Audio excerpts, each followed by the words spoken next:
এক পর্যায়ে আমি গলার দড়ি দিয়ে দিলাম। আসলেই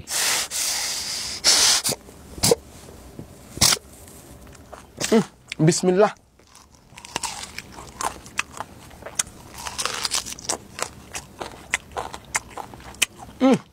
সেই স্বাদ, কি স্বাদ লাগতেছে আমার কাছে, এত স্বাদ লাগতেছে কে দাদা এই ফল।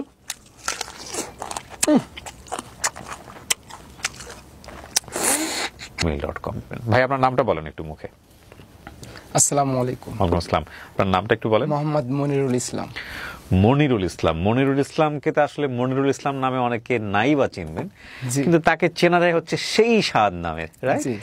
এবং আমি দেখতাম যে মানুষ খাওয়া দিয়েও ভাইরাল হয়ে যায়, খুব মজা করে খায়। লাস্ট আমি একটা ভিডিও দেখলাম তার, সেটা হচ্ছে, এটা আমাদের এলাকায় বলে ছাইতেনের গোটা, যেগুলো আসলে কেউ খাইতো না। আমি দেখতাম আমরা ওগুলো গাছগুলা বড় হয়ে গেলে কেটে কেটে আমরা লাকড়ি হিসেবে ইউজ করতাম। তো এই ছাতেনের গোটাতে আমরা ছোটবেলায় খেলতাম। আমাদের আঞ্চলিক ভাষা, বগুড়ার আঞ্চলিক যারা আছেন তারা হয়তো বুঝবে, ছাতেন গাছ অনেক বড় বড় হয় এবং এই গোটাগুলো পড়ে থাকতো। সকালবেলা আমরা এগুলো কুড়াই করে এসে খেলতাম এবং ওগুলোতে অনেক সময় আমরা গাড়িও বানাতাম, ছোট ছোট গাড়ি বানাতাম এগুলো দিয়ে। তো সেটা দেখলাম সেই গোটাটা সে খুব মজা করে খাচ্ছে। তো আমার খুব স্বাদ ছিল, কঠিন স্বাদের লোকটাকে আজকে আমি নিয়ে বসেছি, and this show is for me actually. আমার খুব কোয়েরি ওনার সম্পর্কে জানার জন্য। সো আজকে আমরা গল্প করবো। মনির ভাই, আপনার বয়স কত? 28-29 এরকম। 28-29। জন্ম জেলা? জন্ম নাটোর জেলা। আপনি কি নাটোর থেকে আসছেন? জি। শুরু করেন মনির ভাই, একেবারে শৈশব থেকে আমাকে একটু জানান, কি গল্প আপনার শুনি। খুব ছোট, আমি তো বুদ্ধি হয়েছে আমার নানির কাছে। জি। আমার বাবার বাড়ি থেকে একদম পাতাল কোলে করে নিয়ে আসছিল। আপনার মা? না, নানি। আচ্ছা। নানি নিয়ে আসছিল। আর মা, ওই টাইমে তো আমার তো জ্ঞান বুদ্ধি নাই, মানে আমার তো বুদ্ধি হওয়ার পরে পড়ায় অনেক পরেই আর কি মা বাবার অনেক দ্রুত আমি শুনতে পাই, যখন জ্ঞান বুদ্ধি আমার হয়ে গেছে। বাপ মায়ের মধ্যে সম্পর্ক ভালো ছিল না? না, ভালো ছিল না। আচ্ছা। নানি হচ্ছে মানুষের বাড়িতে খেতা সেলাই করি, তা বাদে ওই যে আগে তো নর্মাল ডেলিভারিটা বেশি ছিল, আমার নানি এই কাজগুলো, দায়ী যেটাকে বলে, হ্যাঁ জি, এই কাজগুলো করে যেটা আর কি খুশি মনে যারা দিত, যা ওটা নিয়ে আমি আর নানি আর কি খাইতাম।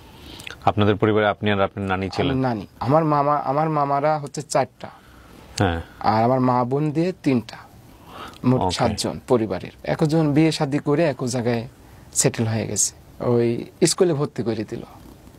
যখন একটু বড় হয়ে গেলাম, খুব ওই যে মানুষের বাড়ি খেতা সেলাই করেছে, আমাকে নিয়ে যাইতো, ওই খেতার উপর শুয়াই থাকি, খেতা সেলাই করে সারাদিন। পরে এখন 1 কেজি চাউল হোক আর আধ কেজি আটা হোক, হাফ কেজি আটা হোক, এগুলা নিয়ে আসি, বাড়িতে আসি, রান্না বান্না করে তারপরে নানি আর আমি একসাথে খাওয়া দাওয়া করে উঠতাম। এরকম করে দিন আর কি পার করতে করতে একটু বড় হয়ে গেলাম। বড় হয়ে যাওয়ার পরে আমার 1 থেকে 2 পর্যন্ত, 2-এ আমাকে ভর্তি ফিস ধরেছে 10 টাকা। ওই টাইমে আপনার ওই যে খেসারি, যেটা ওই যে কালাই বলে, ডাল, ওটাকে তো আগে গরু দিয়ে আর কি মলন দিত, মলন দিয়ে সারি এটা বাতাসে কুলা দিয়া ধরি উড়াতে হইতো। এই উড়ানোর সময় আমি যা নানির কাছে জেস ধরেছি যে নানি, আমার ক্লাস 2-এ উঠেছি, আমার 10 টাকা পরীক্ষা ফিস লাগবে, তাড়াতাড়ি দাও। এখন তো নানির তো মাথা নষ্ট হয়ে আছে, সারাদিন কাজ কাম, আমি দুপুরবেলা এসে টাকা চাচ্ছি, আর মাস্টারও তো ওই 10 টাকা পরীক্ষা ফিস না দিলে আমাকে ক্লাস 2-এ ভর্তি করে দিবিলে। সে পরবর্তীতে নানির কাছে সেই রকম জেস ধরেছি, কালার মধ্যে গড়াগড়ি পাতেছি, নানি আমাকে 10 টাকা দিয়ে লাগবে, তাছাড়া আমার ভর্তি হওয়া যাবে না, ভর্তি হইলি বিলা সারে। পরে দিশা মিশা না পায়, নানির সেই রকম একটা রাগ উঠলি, কঠিন একটা রাগ উঠলি। আমিও এতটা রাগ আমি দেখিনি নানি। এখন কষ্ট পায় এত রাগ নাকি না সারাদিন পরিশ্রম করেছে, অতটা বুঝি সারি নেই। পরে আচ্ছা তাকে আমাকে মারলি ওই খেসারির ভিতরেই, তে আমাকে এত মারা মারলো। এই বাড়ির পাশে আমার নানির বাড়ির মাত্র 10 ধাপ দিলে একটা গৃহস্থ বাড়ি, পরাই ওদের আর কি 350 বিঘা জমি, এরকম একটা গৃহস্থ, আমাদের দেশ গ্রামে যাদের একটু জমি বেশি থাকে তাদের গৃহস্থ বলে। গৃহস্থর মা আমাকে ওই মারা দেখে কোলে পিঠে কইলি চলে আসলাম এই বাড়িতে। তোর নানির কাছ থাকা লাগবি না, তুই হচ্ছে আমার বাড়িতে থাক, তুই লেখাপড়া তুই আমার বাড়ি থেকেই করবি। তাও 1-1.5 বছর ওরির বাড়িতে আমি থাকিছি, খাইছি। নানি খোঁজ খবর নিত না? নানি ওই যে এই বেলা ও বেলা আসতো, দেখে যেত। জি, যে কথা বলে আমাকে নানির কাছ থেকে নিয়ে আসলো, সেই কথার সাথে আর মিল পড়ল না। আমাকে লেখাপড়া শেখালো না, না শেখায়। আগে তো গৃহস্থ বাড়ি প্রায় 30টা 20টা 25টা করে গরু থাকতো। এই গরুগুলা আমার সম্পূর্ণ দায়িত্ব, খাওয়ানো দাওয়ানো, মাঠে নিয়ে যাওয়া। এই যে ইরি ধান কাটা পরে যে ইরি ধানের গাছ থেকে যাবার কুশি বাড়ায়, ওই কুশিগুলা গরু খাওয়ানোর জন্য আর কি মাঠে নিয়ে যেতে হইতো। আমাকে পরবর্তীতে নানি কাছে ইয়া করলো যে বছরে মনির 2টা প্যান্ট পাবে, হাফ প্যান্ট, 2টা হাফ প্যান্ট পাবে, আর হচ্ছে একটা গামছা পাবে, আর 2টি গেঞ্জি পাবে, আর 1 জোড়া স্যান্ডেল পাবি। এই আমার বছরে। এখন এই মাথা তো দিতে পারে, ওই মাথা তো দিতে পারে 1 বছর পর পর। আর খাওয়া দাওয়া ফ্রি, কোনো টাকা পয়সা না। এখন নানিও ভাবি চিন্তে দেখলি যে আসলে তো আমার একটু জুলুমি হয়ে গেছে সাওয়ালিয়া। আর আমার মামারা তো সবাই আর কি, কেউ ভ্যান চলায়, মানে যার যার সংসার তাই গোছাতেই মানে পেরাশনি, খুব হিমশিম খায় যায়। তার মানে ওই যে টাকা চাইছিলেন লেখাপড়ার জন্য, ওইটা ওই সময় লেখাপড়া বন্ধ হয়ে গেল। ওই সময় ক্লাস 2-এ ওঠার আগ দিয়েই আমার লাইফে আর লেখাপড়ার হলো না। আবার এই জায়গায় যে আমাকে লেখাপড়া করার যে একটা সুযোগ দিছিল, ওই জন্য আমিও একটু আইছিলাম যে আমাকে লেখাপড়ার পাশাপাশি আমাকে এই বাড়িতেই রাখবে। এই সুযোগে আসার পর যখন আমি একটু ভালো বুদ্ধি হয়ে গেল যে একটা গরু ছুটি যাচ্ছে, যে গরুটা আমার ধরে আনতে হবে, এটা গৃহস্থর বাড়ির গরু, তখন আমাকে কইলো যে লেখাপড়া আর হবে না, তুমি এগুলাই করো। একবার ওই বর্ষা মৌসুমে বছরে আমি একটা গামছা পাই। গামছাটা ওই ছোট মানুষ, সাঁতার তো জানি না, তো ওই গরুর ন্যাজ, মানে সবগুলা গরুকে আমি আগে পাঠাইতাম, আর একটা গরুকে আমি আটকায় রাখতাম। ওই যে গরুটা সভ্য, সেই গরুটার ন্যাজ ধরে রাখতাম সুন্দরভাবে। 1/2 কিলোমিটার পানি পার হয়ে যেতে হবে, একটা বিল পার হতে হবে, এই 1/2 ঘন্টায় ন্যাজ ধরে থাকতাম, কল কল কল কল করে চলে যাইতাম গরুর ন্যাজ ধরি। তো একবার গরুর ন্যাজ ধরি যাচ্ছি, পরে গামছাটা আমার গিটটা থেকে হারাই গেছে পানির ভিতরে, আর খুঁজি পাইলাম না। পরে ওই 1 বছর আমি আর গামছা পাইলাম না।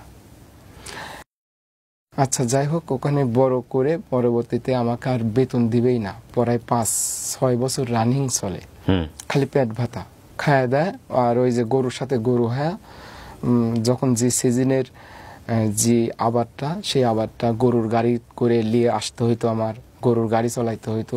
3 মাস, বছরে 3 মাসের থেকে 4 মাস গরু চড়ানি পরে, ওই সকালবেলা ফজরের নামাজের পর আমাকে গরুগুলা সব খুলে দেয়, আর ওই গামছার মাথাতে 2টা আম বান্ধি, আর সাথে এত করা মুড়ি, যেন এটা আমি খায় থাকতে পারি। আর বিল পার হয়ে গেলে তো ওই সারাদিন পর ছাড়া হয় না আসা, ওই মাগরিবের আজান কখনো 7টা-8টা বাজে যায়, এইভাবে আর কি আমি সারাদিন গরুর সাথে।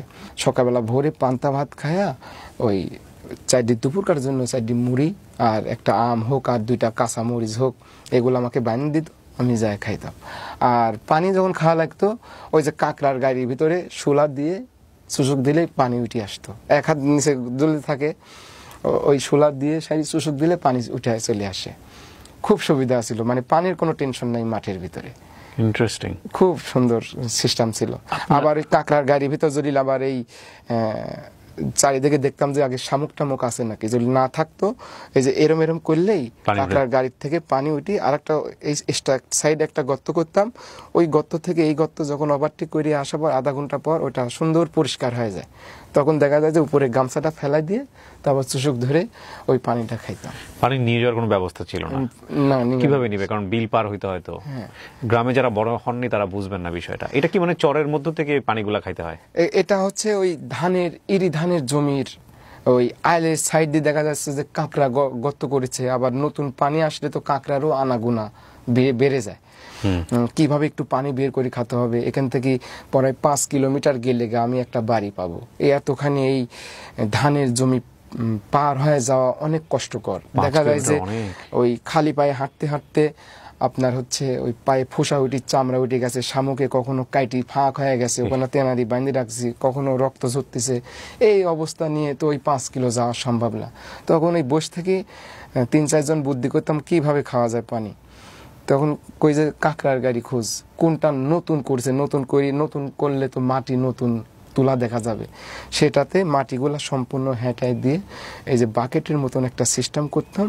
তখন ওই কাঁকড়ার গাড়ি থেকে পানি উঠে আসতো। আবার দেখতাম যে কাঁকড়ার গাড়ির পানি কাছেই আছে কিন্তু পরিষ্কার আছে। তখন করতাম কি ওই শোলার দিয়ে, শোলার মাথাতে আবার গামছা, মানে এটা সেক না, ফিল্টার বানায় চুষক দিয়ে, এখন মানে যতখানি তৃষ্ণা আছে সেই তৃষ্ণা অনুযায়ী আর কি খাইতাম। এবার বুঝতে পারছেন যে ওর জন্য গামছাটা কতটা গুরুত্বপূর্ণ। কিন্তু ভাই আপনার বাবা মা কোথায় এই বয়স পর্যন্ত? আচ্ছা, এটা বলতেছি আর একটু ওই লাইনটা। আমাকে পেন দিত, 2টা হাফ পেন। আমার আবার ছোটবেলা খুব শখের ওই যে পকেটের নিচ দিয়া যে 2-3টা ঝুলপি থাকে, এই ঝুলপিওয়ালা পেনের আমার খুব শখ ছিল। তো এই ঝুলপিওয়ালা পেন আমাকে দিত। বর্ষা মৌসুমে কিন্তু এই আপনার মাঠ পর্যায়ে জমি, ফসলি জমিতে ওই আপনার যদি এক জায়গায় ছোট করে পা দেন, পাটা অটোমেটিক এই পানির কারণে আর পিছিলির কারণে একটু পাটা বড় হয়ে যাবে। আর বড় যখন হয়ে যায় তখন আমার এই যে নিচে প্যান্টটা মানে ছিঁড়ে যায়। তখন আমি বাড়িতে যাই, বলি যে প্যান্ট আমার ছিঁড়ে গেছে। তোর দৈনিক প্যান্ট ছিঁড়ে, তাহলে না তোকে এখানে মানে প্যান্টের শাড়ি কাপড় এখানে দোকান দিয়ে দিতে হইতো। তোর সব সময় প্যান্ট ছিঁড়ে। আমি ওদের বোঝাতে পারতাম না। আর প্যান্টটা যত সম্ভব আমাকে আরো কয়েকজন বলতো যে তোকে এই প্যান্ট কিনে দেয় মনে হয় এই গায়ের পোশাক, কিছু কাপড় বলে যে নরম কাপড়, ওই কাপড়ের প্যান্ট তো টিকবে না। 1 সপ্তাহ যায় না আমার প্যান্ট 2টা ছিঁড়ে যায়। অনেকেই আবার যারা একটু বড় লোক, প্রভাবশালী, যারা ওই কাজের লোক পায় না, নিজেরা গরু নিয়ে যায় মাঠে। গরু তো অবলা জাত, খাওয়াতেই হবে। তাইলে ওই গেলে দেখা যায় যে কয় যে যা আমার ছাওয়ালের 2টি প্যান্ট আছে, তোকে আমি দিব না। আমার লাইফের অর্ধেক জীবন আমি মানুষের ব্যবহার করা কাপড়ই পরেছি, ওখানে তো আমাকে ওই মানে যতদিন রাখবে তাও ওই পেট ভাতাই থাকবে, মানে 1 টাকাও দিবে না। পরবর্তীতে নানি রাগি গেল যে এত কয় বছর হলে আপনি বাড়ি থাকে, খালি পেটে আর ভাতরে কাপড়টাও ওইভাবে দেন না, তাহলে আমার নাতিটাকে ওইভাবে রাখ বলে আপনার কাছে। সম্পর্কে একটা ভাবি, মানে ওই ভাই হচ্ছে সরকারি চাকরি করে। ওই ভাই বলল যে 1000 টাকা মাসে দিবনি,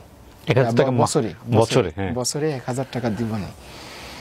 তে বললো বছরে 1 বছর পরে 1000 টাকা, তাই কি হয়? ওই ছেলেটার কি ভবিষ্যৎ নাই? ওই ছেলেটা কি করে খাবে ভবিষ্যতে? 1000 টাকা বছরে, এই 5-7 বছর তো আপনি এমনি রাখলেন, তাহলে আপনার কি কোনো লাভ হয় না এখানে? তখন কোসে এরই উপরে আমি পারবো না নি।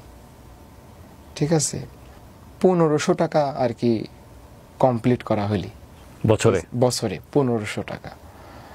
1500 টাকা করে মনে হয় 2 বছর থাকা হয় আবার পৃষ্ঠা। তারপরে আর বেতন বাড়াবে না। আমাকে নানি সময় যখন ভালো লাগতো না তখন নানির কাছে আমি যাইতাম। পাশাপাশি তো 1 মিনিট লাগে নানির বাড়ি যেতে। নানির কাছে আমি জিজ্ঞাসা করতাম আমার মা বাবা কো। হ্যাঁ, ওই তার ছোটবেলাও আমাকে যেভাবে বলেছে, এই রানিং অবস্থায় মরার আগ পর্যন্ত আমাকে বলেছে যে আমার মা নাকি আর কি চাকরি করতো, আব্বা কৃষিকাজ করতো। এক পর্যায়ে মা বাবার ভিতরে একটা ছেঁড়াছেড়ি হয়ে যায়। যাওয়ার পরে এখন চট্টগ্রাম বাদুরতলা না কি একটা জায়গা ছিল বলে নাকি, বলতে পারবো না, সেই জায়গাতে নাকি মা চাকরি করতে চলে যায়। তারপরে যাওয়ার পরে আর ওখান থেকে আর কি চিঠির আর উত্তর পায় না। তো সবাই আর কি, আমার নানিরা, পাড়া প্রতিবেশী সবাই আর কি জানতো যে মারা গেছে, সবাই জানতো, আমিও জানতাম। আমিও ওই যে বিভিন্ন জায়গায় আমাকে যখন বলতো মা বাবা আছে নাকি, আমি বলতাম যে মারা গেছে। আমি যা শুনেছি তাই বলেছি। বেলকুচি একটা খালার বাড়ি, আসা যাওয়া করতাম। করতে করতে ওই বাড়িতে, আমি যে গৃহস্থ বাড়ি যে থাকতাম, থাকা অবস্থায় নানিটা মারা যায়। নানিটা আমার কুল করে দিয়ে যেতে পারে নাই। আমি তো এখন ভাষ্যমান হয়ে গেলাম। বাপেরও খবর জানেন না? বাপের খবর ওইভাবে জানা নাই। আর বাপের বাড়ি তো আমার যাওয়া নাই, যেহেতু নানি আমাকে লিয়ে আসে, তারপরে বাপের বাড়ি আমার যাওয়া নাই। বাপের বাড়ি হচ্ছে আপনার আমার নানির বাড়ি থেকে 7 কিলোমিটার দূরত্ব। আমি এখন অথই সাগরে পড়ে গেলাম, আমি কি করব? আমি এখন খালি ভাবি যে আমার মাথা পর তো কিছু নাই। আমাকে বেলকুচের খালা নিয়ে আসে, আমাকে একটা চাকরি দিবে ঢাকা শহরে।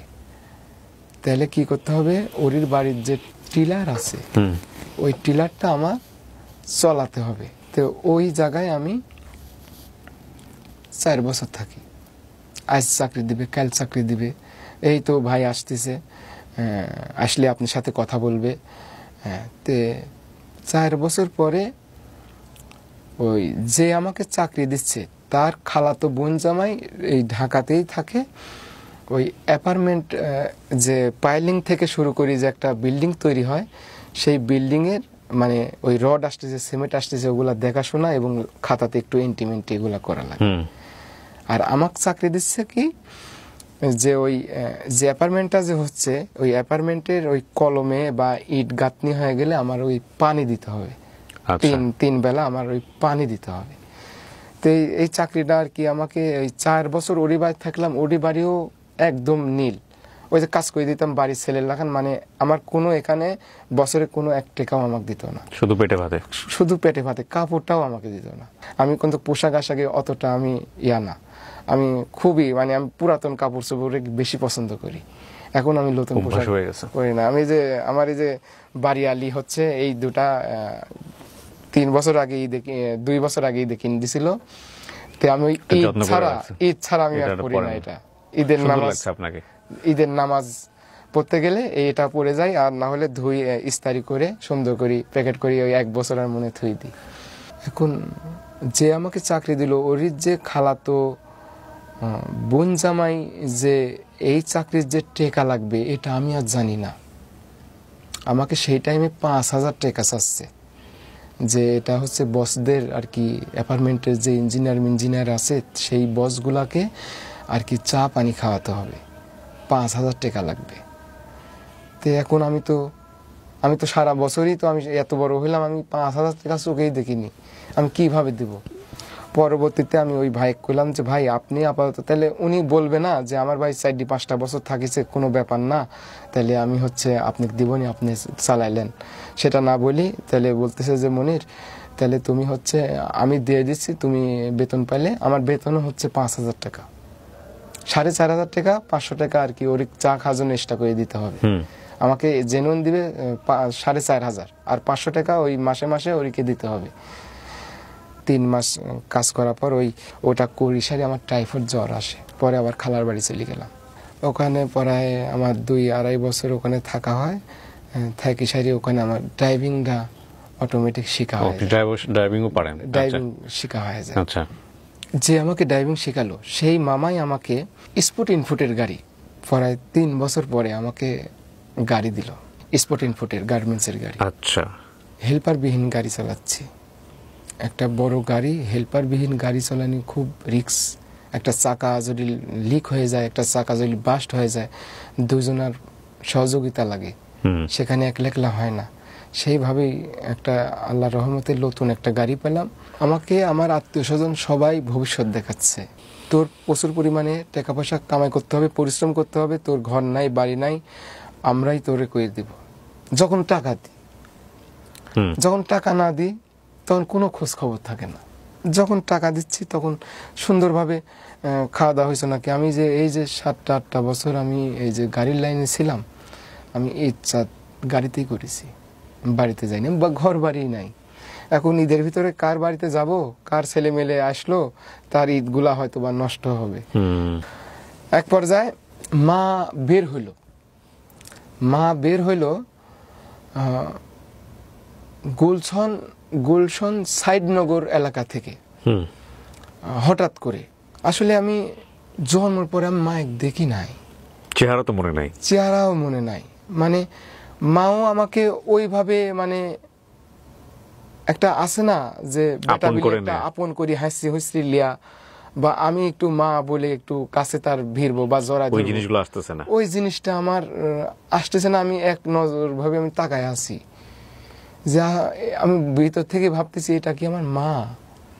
আমি এক নজর একভাবে আমি তাকাই থাকতেছি সেইভাবে। যে এটা আমার মা। মামাদের আমি জিজ্ঞাসা করছি এটা কি মা, তোর কি মনে হয়? আমি তো জীবনে দেখি নাই, আমার জন্মের পরে এই ফার্স্ট আমি মাইক দেখতেছি। তে বলছে যে হ্যাঁ এটা তোর মা। তে মার বিয়ে হয়েছিল, একটা বিয়ে হয় ওইদিকে, এখন ছেলে একটা আছে, সেই ছেলে এখন, ওই ছেলের বাপ এখন কি করে অত দূর আমি যাই নাই, আর অত দূর আমি শুনতেও যাই নাই। তবে মা যাই আছে ভালো আছে, মানে ওই ফ্যামিলিতে হয়তো বা যায়। আর আমি যখন মায়ের সাথে দেখা গেল, আমি তখন বাপের কাছেও আমি চলে যাই। ওই বাবারও আর একটা ফ্যামিলি হয়ে গেছে, বাবারও যে আমি যাওয়া পরে যে একটা সন্তান হিসাবে বয়, বা আমি তো বাড়ি ঘর করে দিব, বা তুই এখানে একটু আদর করা, এই জিনিসটা আমি পাই নাই। মানে জাস্ট আর কি আমি একবার সবার থেকে একটা বঞ্চিত একটা ছেলে। এখন মা বাবা যে এই যে বের হইলো, তাহলে এখন আমি কেমনে কই যে আমার মা বাবা সবই আছে, কিন্তু আমাকে পুরো দুনিয়া জানতো বাবা মা মারা গেছে। করোনার ভিতরে গাড়ি চালানোর চাকরিটা আমার চলে গেল। চলে যাওয়ার পরে আমি বাড়িতে চলে গেলাম, খালার বাড়িতে কৃষিকাজ আবার পুনরায় শুরু করে দিলাম। তে আমার ওই ছোটবেলা খুবই দুঃখ কষ্ট নিয়ে মানুষ হয়েছি। ওই যে নানি আমাকে এটা ওটা আইনি খাওয়াইতো, ওই টাইমে আমার ওই কাঁচা তরকারি আমি খাইতাম। কি বলেন? সেই রকম ভাবে খাইতাম পেটের ক্ষুধায়, মানে জড়ো সড়ো, মানে আমার পারতেছি না যে আমি মরি যাই, অস্থিরতা ভাত করতো। তখন কি করতাম, ওই নানি এই বাড়ি থেকে সিম, ও বাড়ি থেকে আনাজ, ও বাড়ি থেকে ধুমা, ও বাড়ি থেকে করলা আনি বাড়িতে রাখতো, রান্নার সময় দিতাম না, আমি লিয়া খাইতাম। তো এই তিতো যদিও লাগতো, যখন পেটটা ভরে যাইতো তখন অনুভূতি করতাম যে আমার এটা কইলি খেলাম তিতো লাগিছে, তার আগে আমার কাছে আর ভিতরে আমার কিছুই লাগে নাই। আপনি কি কথাটা বুঝতে পারছেন ক্ষুধা কত মারাত্মক হইতে পারে? আমার এই নানি যখন এই আনতে পারতো না, তখন আমি এই গাছের ফল, মানে যেটা আসলে খাওয়ার উপযুক্ত না কিন্তু ফল ধরে আছে, সেটাই আমি খাচ্ছি। আমি খাই, আমার আগে মেইন কথা হচ্ছে আমার পেটের ক্ষুধা আগে মিটাতে, এটাই হচ্ছে কথা।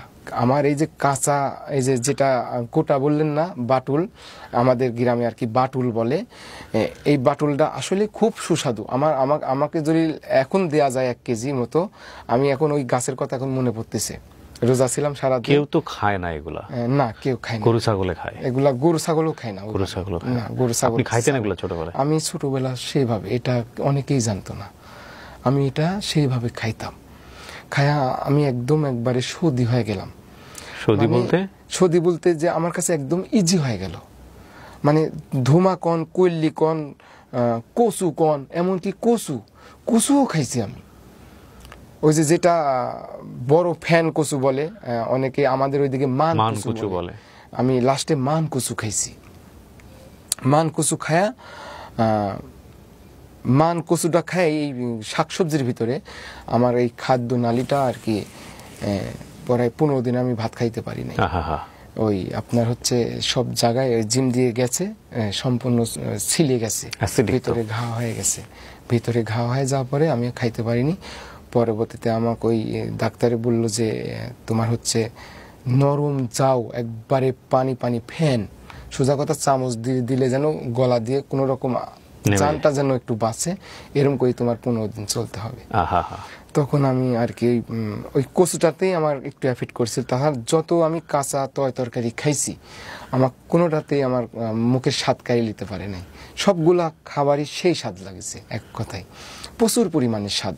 আমি যখন চাকরি ছেড়ে বাড়িতে চলে গেলাম, তো বাড়িতে চলে যাওয়ার পরে তো আমার একটা কাজ করতো যে আমি, সবাই নাচ করে, গান করে, বিভিন্ন মডেলিং করে, তো আমার তো সব থাকলে আসলে আমি যে ফ্যামিলির একটা ছেলে, আমাকে ওসবে মানাবে না।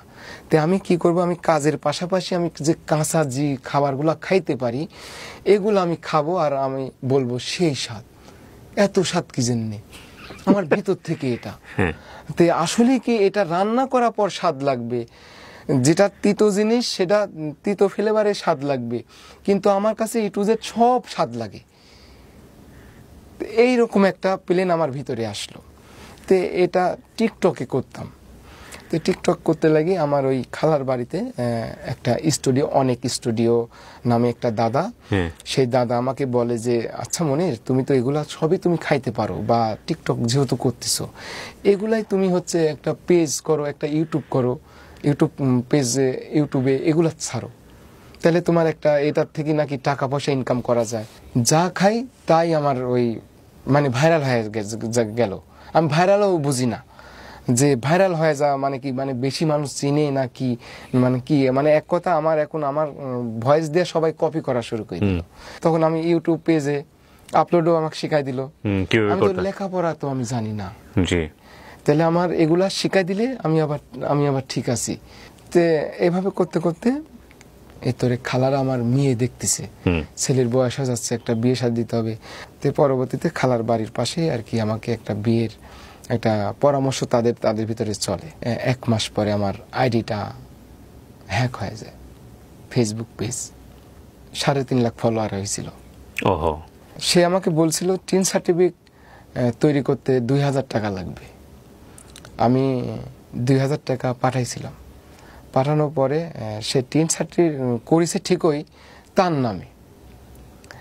নামে করি, এ টু জেড সব কিছু, তার মনিটাইজেশন যে পেজটা আইছে সম্পূর্ণ তার নামে করছে, সে পেজটা নিয়ে নিছে। 1 মাস পরে পেজটা আর অলরেডি আর নাই, সেও খুঁজে পাচ্ছে না। তো এখন পেজটা এখন সেও বলতেছে হ্যাক হয়ে গেছে এরকম। তখন আমি একটা ভালো একটা মানে আমি একটা মানে মৃত্যুর একটা দিকে আমি অগ্রসর হতেই আছি। আমি প্রতিটা ধাপে ধাপে মৃত্যু প্রহর গুনতেছি, তার ভিতরে আমি একটা মৃত্যুর একটা ধাপের ভিতরে চলে গেলাম। কিরকম? যে চোখ বুঝি ভাইবি দেখলাম ছোটবেলা থেকে বাপ মার আদর স্নেহ থেকে বঞ্চিত, নানি মানুষ করলো, কচু ঘেঁচু খায়, কাঁচা শাকসবজি খায়া, যেমনি হোক মানুষের বাড়িতে থাকি, গরু বাছুর চলায়, এই পর্যন্ত আইছি। এই পর্যন্ত আসা পরে যখন একটু আমি অনলাইন জগৎ নিয়ে সব জায়গায় তো আমার হয়ে গেল পরিচিত, তে এখন একটু অনলাইন জগতে আসি সারি আমার আইডিটা হ্যাক হয়ে গেল। এখন আমি মৃত্যুর প্রহর গুনতেছি। মানে আপনার মনে হচ্ছে যে বেঁচে থাকার অর্থটা কি? আমার আর বেঁচে থাকার আর ইচ্ছাটা শেষ। আমি যে ডাল ধরতেছি সেই ডালই ভেঙে যাচ্ছে। চাকরি হারালাম, সবকিছু হারালাম। মানে আমি আসলে মানুষটা আমি একাই হয়ে গেলাম। এর ভিতরে আমার কোনো ভবিষ্যৎ নাই, কোনো ক্যাশ নাই। এক পর্যায়ে আমি গলার দড়ি দিয়ে দিলাম। আসলেই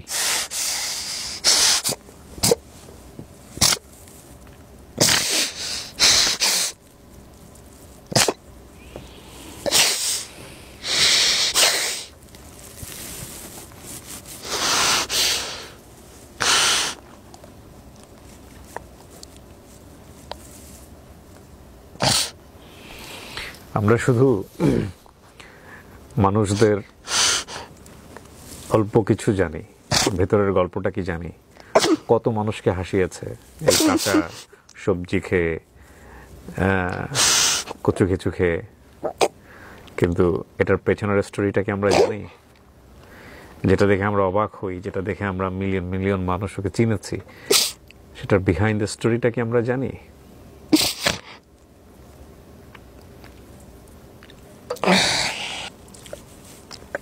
গলায় দড়ি দেওয়া পরে পানি সবাই টের পেয়ে গেছিল, আমি গলা মানে দড়িটা ছিঁড়ে গেছিল। ছিঁড়ে যায় সবাই আর কি পানি চুনি দিয়া, পরবর্তীতে স্যালাইন মেলাইন করি আমি আর কি সুস্থ হওয়ার পরে খালারা বলতে লাগলি যে এরিক বিয়ে শাদী দিয়ে আমার বাড়িতে রেখে দিই। তে এরই মধ্যে আমার আইডিটা চলে গেল। এরই মধ্যে ইউটিউবটা ফাইন আগাতে লাগছিল। তো আমি তো 4-5 মাস হলে আর ভিডিও আপলোড করি না, ইউটিউবটা ড্যামেজ হয়ে যায়। একবার ড্যামেজ হওয়ার পরে এর ভিতরে আমাকে ইউটিউব থেকে একটা প্লে বাটন আমার চাচুর মাধ্যম দিয়ে আমাকে নিয়ে আসি দিছে, আমার মোবাইল নাম্বার দিয়ে। পরবর্তীতে আমাকে আর কি খালা বাড়ির পাশে বিয়ে করা দেয়। বিয়ে করার পরে একটা পুরুষ মানুষের আর একটা লাইফ চলে গেল। অবিবাহিতদের বোঝানো যাবে না। মায়ের বোন খালা আসলে মায়ের মতন হয় না, যদিও মায়ের আদর চেয়েও পাই নাই। অনেকেরই মা বাবা যখন ছেলে সন্তানের আদর করে, আমি তো দেখি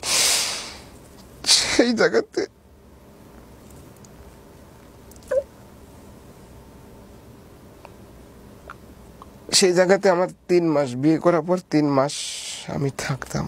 3 মাস খালার বাড়িতে থাকার পরে আমি এই যে মামাতো ভাই দুবাই ছিল, 2 বছর 2.5 বছর দুবাই ছিল। তাকে আমি সব কথা খুলে কই, তা সে তখন আমাকে বলে যে আমার বাড়িতে একটা সাবরা ঘর তুলো।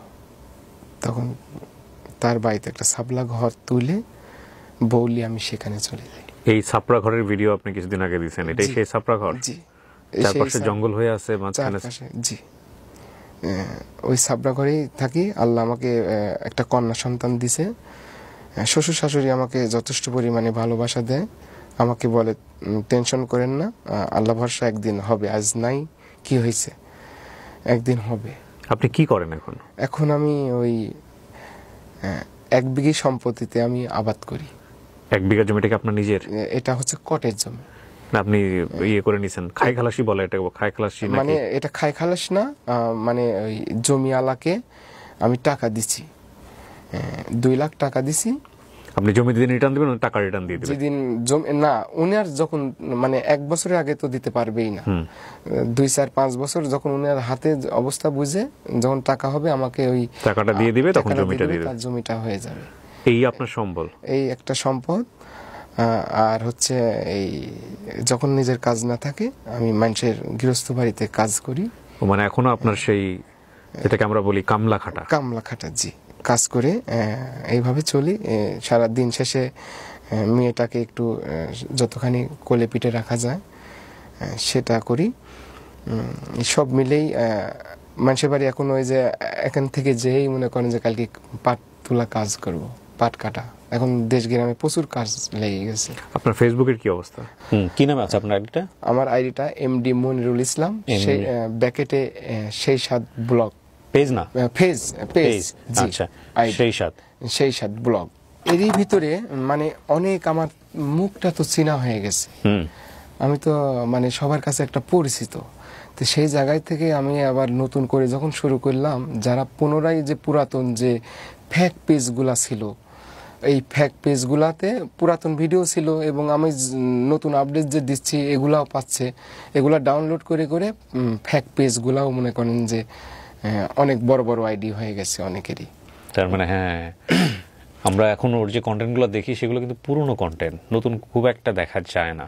হ্যাঁ, আপনি ভিডিও দেন নিয়মিত? ভিডিও ওইভাবে নিয়মিত দিচ্ছি না। ভেরিফাইড করছেন? জি, ভেরিফাইড করে ফেলছেন? জি। এখন এটা কার তত্ত্বাবধানে আছে? আপনার তত্ত্বাবধানে? সম্পূর্ণই আমার তত্ত্বাবধানে। Very good, very good. আর ইউটিউবটা এই যে 5-6 মাস যে আমি ভিডিও ছাড়ি নাই, আল্লাহর রহমতে অটোমেটিক 7 লাখ পার হয়ে গেছে সাবস্ক্রাইবার। জি, মাশাআল্লাহ। 7 লাখ এমডি মনিরুল ইসলাম, 7 লাখ সাবস্ক্রাইবার ইউটিউবে অনেক অনেক। ওটা 7 লাখ পার হয়ে গেছে। তো আপনি কত টাকা পয়সা ইনকাম করতে পারছেন? ইনকাম করতে পারি নাই, ওই যে আমার মাইনাসের জায়গায় থেকে মাইনাস হয়ে থাকার পরে আমি ওই জাস্ট ইউটিউবেই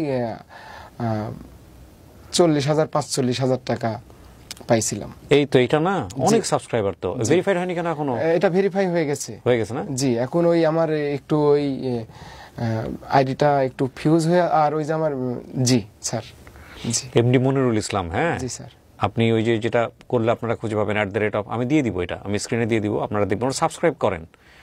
হ্যাঁ, অনেক জিনিস তো আপনারা সাবস্ক্রাইব করেছেন, ওরটা একটু সাবস্ক্রাইব করেন, এমডি মনিরুল 931, ঠিক আছে? ওখানেই দেখেন স্যার, আমার ইউটিউবে 5 দিন আগে দিয়েছে একটা ভিডিও, 10 দিন আগে। হ্যাঁ, ইউটিউবে একটা লিংক দেওয়া আছে, দেখেন, ইউটিউবে আইডির ভিতরেই দেখেন ফেসবুকের লিংক আছে স্যার। আচ্ছা, ফেসবুকেও লিংক ওখানে পাওয়া যাবে না? জি। তো মনির ভাই, বয়স তো খুব বেশি না, জীবনটা এভাবে চলে গেল না? এই জীবনের দিকে যখন তাকান পিছন ফিরে তখন খারাপই লাগবে, এটাই স্বাভাবিক। কিন্তু আপনার তখন একটা মেয়ে হয়েছে, হ্যাঁ, মেয়েটার বয়স কত? 5.5 মাস। আপনার ভিটামাটি বলতে গেলে ওই ছাপড়া ঘর? ভিটামাটি নাই, এখন মামার বাড়িতে আশ্রয় নিয়ে আর কি। ওই ছাপড়া ঘরটাও মামার জায়গা? জি, ওটা মামার জায়গা। এখন আমার জায়গা বলতে একবারই ভাষ্যমানে আছি। আচ্ছা, ভাষ্যমানে আছি, এইগুলা করি। আত্মীয় মানে পাড়া প্রতিবেশীও একটু মানে একটু বাজারঘাটেও আমি বেড়াতে পারি না, সবাই চিনে। মানে চিনে বলতে তা বাদে আমাকে একটু দেয় বেশি এমনি। হ্যাঁ, আমার গ্রাম ছাড়া যদি আমি একটু ফাঁকি বের হই, অনেক ভাইজানেরাই অনেকভাবে সম্মান দেয়, কাছে ডেকে নেয়। কিন্তু আমার মহল্লা টুক্কার ভিতরে মানে আমাকে ওই যে কাঁচা তরকারি খাই জন্য খুব একটা পাত্তা দেয় না বা দেখতে পারে না। ওই জায়গাতে একটু আমার মন খারাপ লাগে। সেই জায়গাতে আমি কি করি, আমার জরুরি একটা বাজারে না যায়, না আনার মতন না থাকা পড়লে আমি বাজারে যাই না। আমি হাসি মুখ এটাই দেখাতে চাই এগুলা খায়া, যে আমি পুরাতন চিঠিটাকে আমি ধরে রাখতে চাই, যেটা খায় আমি বেঁচে আছি। এমনও দিন গেছে, আমি বৃষ্টি হচ্ছে ঝিমঝিম করে, খেরের পালার তলে, পোয়াল পালার তলে আমি ঢুকে আমি রাত পার করেছি। এমনও দিন গেছে, নানি আমাকে একটা বাটি ধরায় রাখিছে, টিনের ছাবড়া দিয়ে পানি পড়তেছে, আমি বাটিটা ধরে রাখিছি, পানি পড়তে পড়তে পড়তে পড়তে পড়তে ওইভাবেই ঘুম পাচ্তেছি, ওইভাবে ঝিমতেছি। এরকম দিনগুলা অ্যাভেলেবল গেছে। প্রচুর কষ্ট করি এই পর্যন্ত আজ আইছি। একটা জাগে যে আমার মেয়েটাকে যেন আমার মতো না হয়, বাপ মা বিহীন যেন বড় না হতে হয়, কারো যেন লাত্তি উষ্টা খেয়ে যেন বড় না হতে হয়। এই জিনিসটাকে আমি বেশিরভাগ সামনের দিকে ফলো করতেছি। আমার মেয়েটা একটা ভালো একটু লেখাপড়া শেখাবো, ভালো পদ্মাশীল করব। অনেক দোয়া, আল্লাহ আপনার ইচ্ছা কবুল করুক। আমাকে জাস্ট একটু বলেন তো, আপনি ভিডিওটা কি দিয়ে করেন? আমি ভিডিও ফোন দিয়ে করি স্যার। কি ফোন আপনার? Realme Z10 U2। ও, খালি জাস্ট আমি কই যে আমি খালি আমার ফেসটাকে খালি ধরবা, আমি বোঝাই দিই সারি, সে ধরে। ধরার পর 1 মিনিট বা 1.5 মিনিট ভিডিওটা করলাম, খাইলাম, পেটটাও ভরলো। এখন তো আমি বোঝাতে পারতেছি যে আমার পেটে খিদা, আমি খাইলাম। দেখা যাচ্ছে যে আমি 1 মাস পর 25 কেজি চাউলের বস্তা কিনি। ওটাও দেখা যাচ্ছে যে আমি যদি নিজে কামাই করে খাচ্ছি, তো দেখা যাচ্ছে যে আমার আধা কেজি চাউল যদি সারাদিনে 1 পোয়া চাউল যদি কম লাগে আমার সংসারে, তাহলে চাউলটা তো আর একটু দীর্ঘ হইলো, 1.5 মাস চলে গেল। তাহলে দেখা যায় যে আমার পেটটা ভরলে তো আর আমার খাওয়ার টেনশন নাই। তাই আমার খাওয়াটাও হচ্ছে, একটু আনন্দও দিচ্ছি, চাউলটাও কম লাগতেছে, আমার সংসারে একটু খরচটা কম হচ্ছে, তরকারি একটু কম লাগতেছে। আমার গিন্নি যেটুকা রান্না করে সেটুকা খায়, 2 বার খাচ্ছে, 1 বার খায়, বেঁচে গেলে আবার খাচ্ছে। দেখা যায় যে এইভাবে আমি ফাইনভাবে একটা সংসার আমার চলে যাচ্ছে। কিন্তু আপনারা ভিডিওতে কি দেখেন? আপনারা ভিডিওতে দেখেন কেউ যে আসলে কাঁচা তরকারি খেয়ে ফাজলামো করতেছে। হ্যাঁ, জীবনকে জানার জন্য একটা মানুষের খুব কাছাকাছি যাওয়া দরকার।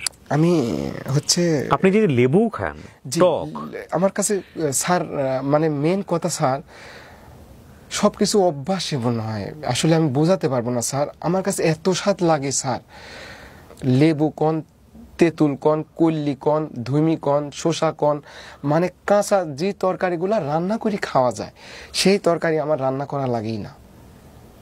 কিছু কিছু সময় দেখা যাচ্ছে যে আমি যে কৃষিকাজ করতেছি সেই ফলটা আমি করি নাই, আর এক কৃষক করেছে, সে আমাকে ডাক দেয় যে মনির, আমাকে প্রায় 20 জন ডাকি রাখছে। কেউ বলছে যে আমি সৌদি আরব থেকে খেজুর গাছ আনিছি, খেজুর ধরেছে, পাকলেই ডাক দেব। কেউ বলছে যে শাকরোল, কাঁঠালের মতো ছোট ছোট ওই ফলটা রান্না করে খাওয়া যায়, এটার জন্য আমাকে গেল হাটে ডাক দিছে যে আমার জমিতে আসো। অনেকেই তে আমার এখানে একটাই থাকে, আমি তো বলতে পারি না যে আমি পেটের খিদেটা এখনো নিবারণ করি বা আমার বাড়িতে চাউলটা কম লাগে, এটা তো আমি ওপেন করতে পারি না। দেখা যায় যে এটা তো আমার খাওয়া কমপ্লিট হয়ে গেছে, আমি খাইতে পারি, আমার পেটটাও ভরে গেল, বাড়িতে চাউলের অংশটা কম লাগলো, আমি 25 কেজি বস্তা চাউল কিনি। দেখা যাচ্ছে 2 মাস পরে আমার 1 বস্তা 25 কেজি চাউলের বস্তা একটা কিনলে আমার আর 2 মাস কোনো টেনশন নাই। আমি হাবিজাবি খায় আমার পেটটা ভরে গেলে আমার শান্তি, ঠান্ডা। মনির ভাই, আমার আজকে আপনি এখানে আসবেন সেজন্য আমি অফিসের একজন কলিগকে দিয়ে এইগুলা আপনার সাথে কথাও বলেছে, বাজার করে নিয়ে এসে রাখছিলাম যে কাঁচা জিনিসগুলো আমি আপনাকে দিয়ে টেস্ট করাবো। কিন্তু আজকের অনুষ্ঠানে আপনি আমাকে এমন একটা মুডে নিয়ে গেছেন, আমার না আসলে আর এটার ইচ্ছা নাই।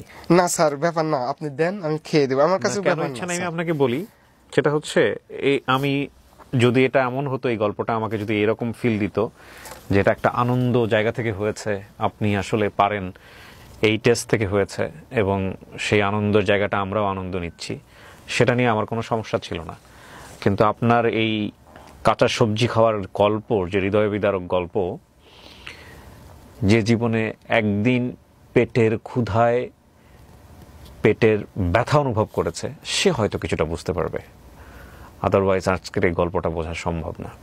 ওর মতো কন্টেন্ট ক্রিয়েটর যারা, ওর মতো মানুষ যারা এই ভিডিওগুলো থেকে নিজেদের ভাগ্য পরিবর্তন করার চেষ্টা করেন, যেসব চোর বাটপার এদের কন্টেন্ট চুরি করেন, এদেরকে নিয়ে আমার কোনো বক্তব্য নাই। এই যদি একটু লেখাপড়া জানতো তাহলে হয়তো ওর জীবনটা ওই যে প্রথম যে একটা খেয়ে সেই স্বাদ বলেছিল, ওই একটা ভিডিওতেই চেঞ্জ হয়ে যেত। একটা ভিডিওতে, আমি বলছি আপনাদেরকে, হয়তো আল্লাহ চেঞ্জ করে দিত। কারণ ওর লেখাপড়াটা জানা ছিল না, যে কারণেই ও আগাতে পারে নাই। ও বারবার ধরা খেয়েছে, ওর পেজটা চুরি হয়ে গেছে, ওর ইউটিউবে সমস্যা হয়েছে, এবং এই সুযোগটা নিয়েছেন কিছু চোর বাটপার বদমাইশ, যারা অনলাইনে বিভিন্ন মানুষজনের কন্টেন্ট চুরি করেন, চুরি করে $200-500 কামান। পৃথিবীতে বেঁচে থাকাটাই একটা সম্ভাবনা, বুঝতে পেরেছেন? আপনি সুস্থ আছেন, আল্লাহ আপনাকে এখনো সুস্থ রেখেছে, 2টো হাত দিয়েছে, 2টো পা দিয়েছে, আপনি এখনো পরিশ্রম করার সামর্থ্য পান। জি স্যার। কুরবানির ভিতরে আমাকে অনেক জায়গা থেকেই গোস্ত দিছিল, ওগুলো আমি খাই নাই। এটা কাঁচা মাংস খাওয়ার জন্য না, তাহলে এটা রান্না করে আমাকে দিছিল, মানে রান্না করে খাওয়ার জন্য, মানে ওইভাবে দিছে যে এলাকার পাড়া প্রতিবেশী কুরবানি দিতে পারি নাই, বা মামার বাড়িতে খান নাই কেন? খাবেন তো অবশ্যই। এটা আমি আবার বুদ্ধি করে, আমি তো পরিশ্রম করতে পারি, আপনি এগুলো মানুষকে দিয়ে দিয়েছেন। এগুলো আবার যেগুলা বাড়ি পুরাইছি, যারা বৃদ্ধ অচল, এগুলো আমি আবার দিয়ে দিছি। দেখেন, আমি একটা জিনিস বুঝি, মানুষের বেঁচে থাকতে না অনেক কিছুর প্রয়োজন হয় না। আপনি ধরেন আজকে অঢেল সম্পত্তির মালিক হলেন, কিন্তু আল্লাহ আপনাকে এমন একটা অসুখ দিয়ে দিল, জি স্যার, তাই না? এটাও তো একটা কথা। আপনার ঘরে বাচ্চা আছে এবং আপনার জীবনে আল্লাহ বেঁচে থাকার জন্য উপযুক্ত সময়ে কিন্তু একটা সিদ্ধান্ত দিয়ে দিয়েছে আপনাকে বেঁচে থাকতে হবে, এবং শত কষ্টের মাঝে হয়তো একটা সম্ভাবনা সামনে নিশ্চয়ই আল্লাহ তার করাই দিবে। ঠিক আছে, এই হচ্ছে বিষয়, এবং কখনোই হতাশ হওয়া যাবে না।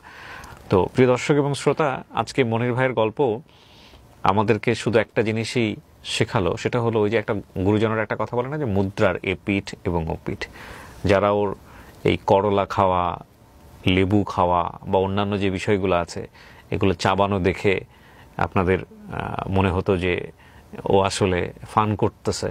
ডেফিনেটলি এটা একটা বিশেষ কোয়ালিটি, কিন্তু এই কোয়ালিটির জন্মটা কিভাবে হয়েছে সেটা যদি আজকের অনুষ্ঠান অনুভব করে থাকেন, তাহলে আমরা বুঝবো যে না, আমরা আসলে যা পোট্রে করতে চেয়েছি তা আমরা পোট্রে করতে পেরেছি।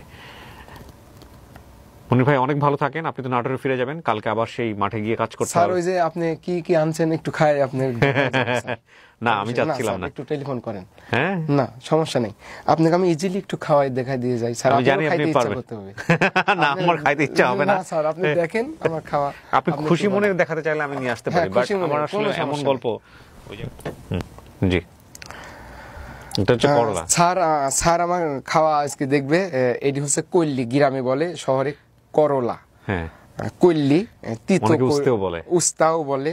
এটা লেবু, কত লেবু, কয়দিন আগে লেবু খেলাম, কোনো ব্যাপার না আমার কাছে। মরিচ, এটা হচ্ছে কুড়ি কচু, না স্যার, এটা আমার খুব পছন্দের একটা সবজি। আমি কালকে রাতে কুড়ি কচি ভর্তা দিয়েই আর কি আমি সেই কুড়ি কচু ভর্তাটা এগুলো খুব ভালো লাগে আমার কাছে, কুড়ি কচু খুব পছন্দের, খুব ভালো লাগে। স্যার, শুরু করি তাহলে? জি, বিসমিল্লাহ। জি স্যার, বিসমিল্লাহ, বিসমিল্লাহ।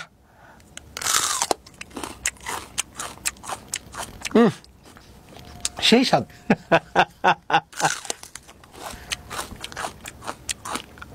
কি সুন্দর স্বাদ লাগছে, এত স্বাদ কে?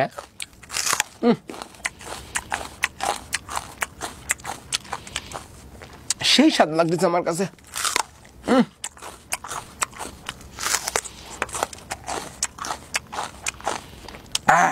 কি সুন্দর স্বাদ লাগতেছে আমার কাছে, এত স্বাদ লাগতেছে কে দাদা?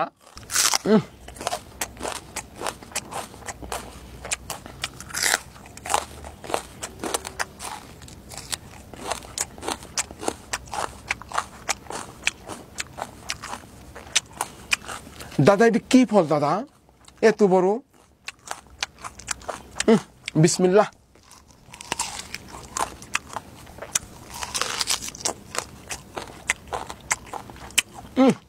সেই স্বাদ, কি স্বাদ লাগতেছে আমার কাছে, এত স্বাদ লাগতেছে কে দাদা এই ফল?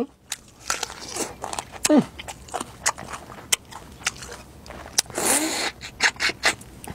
সুন্দর স্বাদ। আমার এই বেশি ফল লাগতো না, কাঁচা 4-5টা ফল খালি আর আমার সারাদিন কোনো টেনশন নাই। কেউ আমাকে বলে নাই, হ্যাঁ আমার আত্মীয় স্বজন যাই আছে কখনো বলে নাই যা এক গাল আমার বাড়িতে ভাত খায় যা। এখন পেটের ক্ষুধায় আমি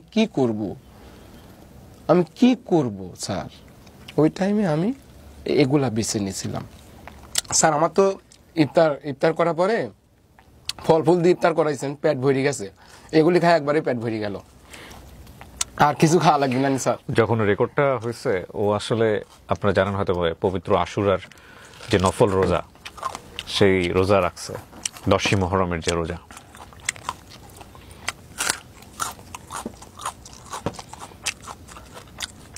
আপনার ভাতের সাথে থেকে